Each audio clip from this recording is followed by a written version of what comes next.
मंगलू की पत्नी ने 4 दिन पहले एक लड़की को जन्म दिया है, जिसे जितनी बार वो देखता उसका सिर भारी हो जाता। अपनी चिंता वो अपनी पत्नी से नहीं छिपा सका और परेशान स्वर में उससे कहा, 4 बच्चे पहले से ही है और अब ये आ गई। मैं ठहरा मामूली दिहाड़ी मजदूर, कैसे पाल लूंगा इतने सारे बच्चों को। मंगलू की पत्नी उसकी बातों का क्या जवाब देती। कभी वो उसकी ओर देखती तो कभी मंगलू की ओर। उसी दिन दोपहर की बात है। मंगलू अपनी टूटी फूटी झोपड़ी के बाहर चुपचाप बैठा हुआ था। तभी उसकी झोपड़ी के आगे एक बड़ी सी आलीशान कार आकर रुकी। उस कार से एक बहुत ही अमीर व्यक्ति, जिनका नाम सुदर्शन वर्मा था, उतरे और उसके पास आए। क्या तुम्हारे यहाँ किसी कन्या का जन्म हुआ है? सुदर्शन की बातों को सुनकर मंगलू उन्हें घूर घूर कर देखने लगा और चौंकते हुए कहा, कन्या? हाँ, कुछ दिन पहले मेरी पत्नी ने एक बेटी को जन्म दिया है, लेकिन आपको कैसे पता? अरे ये सब बात छिपती थोड़ी है। वैसे क्या तुम मुझे वो कन्या दे सकते हो? ऐसा है कि मैं निसंतान हूँ और मैं तुम्हारी बेटी को गोद लेना चाहता हूँ। मंगलू थोड़ी देर फिर से सुदर्शन की ओर घूर घूर कर देखता रहा और फिर उनसे बोला, साहब, मैं बहुत ही गरीब आदमी हूँ। किसी तरह अपने परिवार के 2 जन की रोटी कमाता हूँ। जब से मेरी ये बेटी हुई है, मैं उसी की चिंता में घुला जा रहा हूँ। आप मेरे पास किसी भगवान की तरह आए हैं। आपके पास इसका भविष्य बन जाएगा। मेरे पास तो इसकी किस्मत में भूख और बीमारी ही आएगी। मंगलू ने सुदर्शन को अपनी बेटी दे दी। सुदर्शन ने बच्ची को लिया और वहाँ से निकल पड़ा। रास्ते में एक नदी आती थी। सुदर्शन ने अपनी कार वहाँ रोकी और बच्ची को गोद में उठाया और नदी के ऊपर बने पुल पर खड़ा हो गया। आज मैं अपने बेटे का भाग्य अपने हाथ से खुद लिख रहा हूँ। आज मैं मिटा रहा हूँ अपने बेटे के भाग्य में लिखी हर वो बात जो मैं नहीं चाहता। ये कहकर सुदर्शन ने उस छोटी सी बच्ची को पुल के ऊपर से नदी में फेंक दिया। सुदर्शन एक बहुत बड़े ज्योतिषी थे। वो भविष्य देख सकते थे। यही नहीं, किसी की जन्म कुंडली पढ़कर जिसके बारे में जो कह देते वो हो जाता। उनका कहा कभी नहीं बदलता। कुछ दिन पहले की बात है। वो अपने इकलौते बेटे श्याम सुंदर की कुंडली देख रहे थे। ये क्या है? ये कैसे हो सकता है? मेरे इकलौते बेटे का विवाह किसी दिहाड़ी मजदूर की बेटी से होगा? हाँ? सुदर्शन ने अपनी आंखें बंद की और उस लड़की को देखना शुरू किया। पल भर में ही उनकी आंखों के आगे मंगलू की बेटी आ गई। उन्होंने अपनी आंखें खोली और, मैं भविष्य देख सकता हूँ तो भविष्य बदल भी सकता हूँ। मैं बदल दूंगा अपने बेटे का भविष्य, मार दूंगा उस लड़की को। दूसरी ओर वो छोटी बच्ची पानी के बहाव के साथ बही जा रही थी। वहीं नदी के किनारे बसे एक गांव की मछुआरिन विमला उस समय जाल डालकर मछली के फंसने का इंतजार कर रही थी।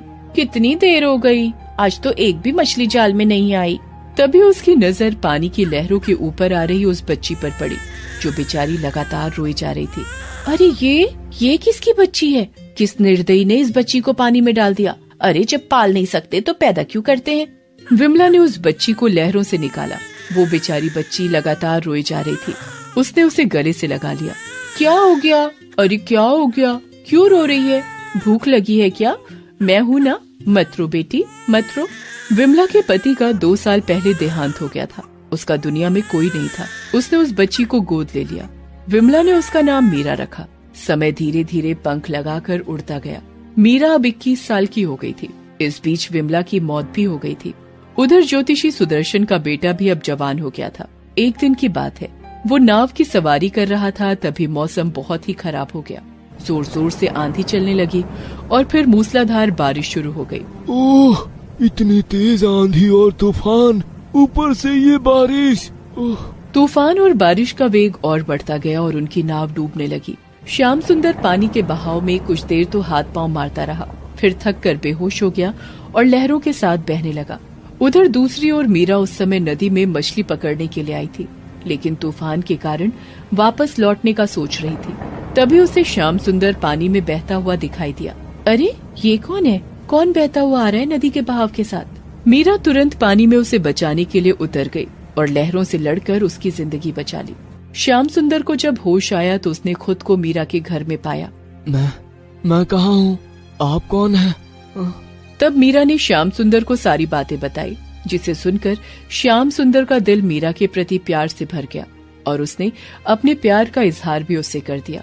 मीरा ने भी उसका निवेदन स्वीकार कर लिया। कुछ दिनों बाद उन दोनों ने शादी कर ली। शादी के बाद श्याम सुंदर मीरा को लेकर अपने घर पहुंचा और अपने पिता से सारी बातें बताई। तुमने शादी कर ली? लेकिन ये लड़की कौन है? इसका कुल क्या है, खानदान क्या है? तब मीरा ने उन्हें सारी बात बताई, जिसे सुन सुदर्शन ने अपना सिर पीट लिया और मन ही मन सोचने लगा, हे भगवान, 21 साल पहले मैंने इस काले अध्याय को अपने बेटे के जीवन से निकालना चाहा था, लेकिन आज ये फिर से मेरे सामने आ गई। लेकिन मैं हार नहीं मानूंगा। उस दिहाड़ी मजदूर की बेटी को मैं कभी अपनी बहू स्वीकार नहीं करूंगा। कुछ दिनों के बाद श्याम सुंदर कुछ महीनों के लिए शहर से बाहर गया हुआ था, तो सुदर्शन ने मीरा को अपने पास बुलाया और उससे बहुत ही चिंतित स्वर में कहा, मैं तुमसे कुछ मांगना चाहता हूँ बेटी, अपने लिए नहीं, लेकिन मेरे इकलौते बेटे के लिए, उसके जीवन के लिए। बोलो, क्या तुम मुझे वो दोगी जो मैं मांगूंगा तुमसे, या इनकार करके मेरे बेटे के जीवन को खतरे में डाल दोगी? बोलो बेटी। ये सब आप क्या कह रहे हैं पिताजी? मेरी तो कुछ समझ नहीं आ रहा है। देखो, मैं कहना तो नहीं चाहता तुमसे, लेकिन अगर नहीं कहा तो बहुत मुसीबत आ जाएगी। तुम्हें तो पता है कि मैं ज्योतिषी हूँ। मैंने अपने पुत्र की और तुम्हारी कुंडली देखी है, उसमें साफ साफ लिखा है कि अगर तुम दोनों साथ रहे तो मेरे पुत्र की मृत्यु हो जाएगी। ये आप क्या कह रहे हैं? मैं सही कह रहा हूँ बेटी, लेकिन हम उसकी मृत्यु को रोक सकते हैं अगर तुम उसे छोड़कर हमेशा के लिए चली जाओ तो। अपने पति की खातिर मीरा उस शहर को छोड़कर मायागंज नाम के दूसरे शहर में चली गई। कई दिन तक वो भूखी प्यासी इधर उधर भटकती रही और एक दिन वो सड़क किनारे बेहोश होकर गिर पड़ी। जब उसे होश आया तो उसके सामने सरजू मांझी नाम का एक बूढ़ा सपेरा बैठा था, जो सांप का खेल दिखाकर अपनी रोटी चलाता था। तुम कौन हो बेटी और कहाँ से आई हो? तब मीरा ने उसे सारी बातें बताई।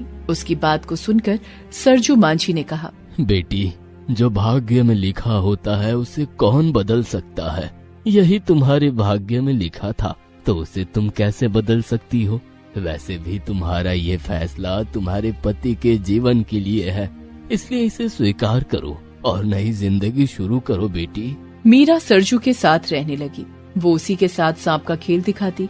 यही नहीं, उसने सरजू से न सिर्फ जहरीले सांपों को पकड़ने की कला सीखी, बल्कि उनके जहर को काटने का मंत्र और जड़ी बूटी के बारे में भी जाना। बेटी, तुम में गजब की प्रतिभा है। मैंने अपना पूरा जीवन इन जहरीले सांपों के जहर की काट और मंत्रों को जानने में लगा दिया, लेकिन तुमने तो कम ही समय में सब कुछ सीख लिया। समय फिर से बीतने लगा। इस बीच सुदर्शन और श्याम सुंदर मायागंज अपने एक रिश्तेदार की शादी में आए हुए थे। शादी के बाद सुदर्शन और श्याम सुंदर एक कमरे में सोए हुए थे। तभी पता नहीं वहाँ कहाँ से एक जहरीला सांप आया और उसने श्याम सुंदर को काट लिया। श्याम सुंदर दर्द से कराह उठा। पिताजी, पिताजी, मुझे सांप ने काट लिया है। आ, आ, आ, आ।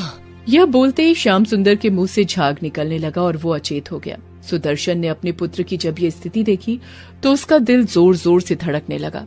उसने लोगों से मदद की गुहार लगाई। तभी किसी ने उसे सांप का जहर उतारने वाले के पास जाने के लिए कहा। तब सुदर्शन ने पूछा, कहाँ मिलेगा? यहाँ से कुछ ही दूरी पर सपेरों की बस्ती है, वहीं पर सरजू मांझी नाम का एक सपेरा रहता है। कहते हैं उसके पास दुनिया के जहरीले से जहरीले सांप की काट है। हमें श्याम सुंदर को उसके पास लेकर जाना चाहिए। वे सभी सरजू के घर पहुँचे। सरजू को उसने सारी बातें बताई। तब सरजू ने कहा, देखिए, अब मैं बहुत बूढ़ा हो गया हूँ, मुझे ठीक से दिखाई नहीं देता। मैं अब आपकी मदद करने में असमर्थ हूँ। हाँ, लेकिन मेरी बेटी आपकी मदद कर सकती है। उसके बाद उसने मीरा को आवाज दी। मीरा को देखते ही सुदर्शन की आंखें फटी रह गईं। उसने लाचार निगाहों से उसकी ओर देखा। मीरा अपने ससुर को पहचान गई। वो तुरंत जंगल से जड़ी बूटी लेकर आई और उसका लेप श्याम सुंदर को लगाया। उसकी जान बच गई। जैसे ही श्याम सुंदर को होश आया और उसने अपने सामने मीरा को देखा तो, मीरा, तुम जिंदा हो?